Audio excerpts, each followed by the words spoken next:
मित्रांनो, आपण जे 2 लाईन 3 लाईनचे जे विषय केलेला होता किंवा लागवड केलेली होती, आता याच्यामध्ये आपल्याला 3 लाईन जे म्हणतो आपण, तर जबर फायदा झालेला दिसतोय, त्यात शंका नाही आहे.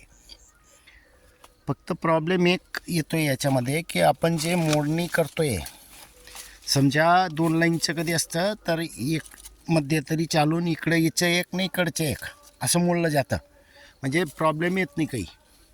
पण नेमकं आपलं काय झालेलं आहे, आपण लावले आहेत 3 लाईन.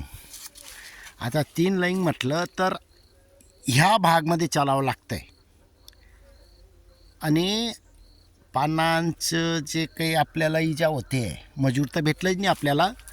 आपण स्वतः काही आता 2 मुलं लावून आपण मोडणी करून घेतो आहे, तर त्यामुळे थोडं मोडणीला त्रास होतो आहे.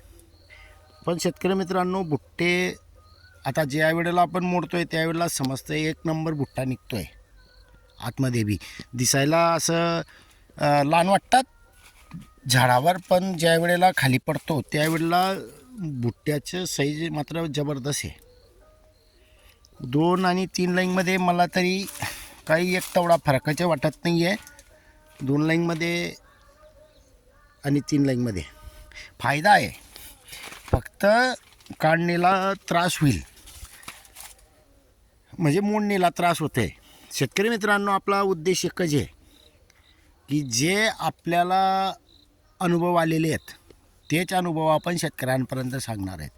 कारण कसं असेल, ज्यावेळेला एखाद्या शेतकऱ्यानं 3 लाईन लावलेली आहे आणि त्यावेळेला तोडणीच्या वेळेला किंवा मोडणीच्या वेळेला जे मक्काची निघवण राहते त्यावेळेला त्या शेतकऱ्याला कधी समजा प्रॉब्लेम आला तर तो शेवटी मला हे नाव ठेवणार आहे.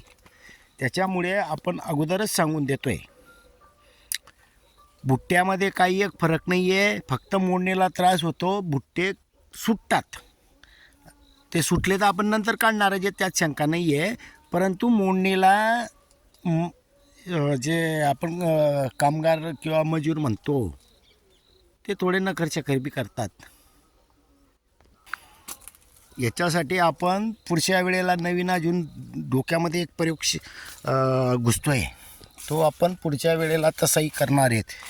हे असं लागवड करायला काही एक अडचण नाही आहे, फक्त मोडणीला प्रॉब्लेम आहे, नाहीतर मग शेवटी आपल्याला घरच्या घरी करावं लागणार आहे.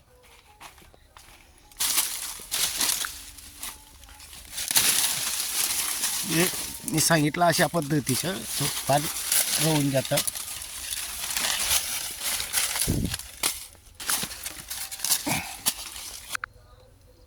उत्पन्न चांगले येईल यात शंका राहिलेली नाही आहे.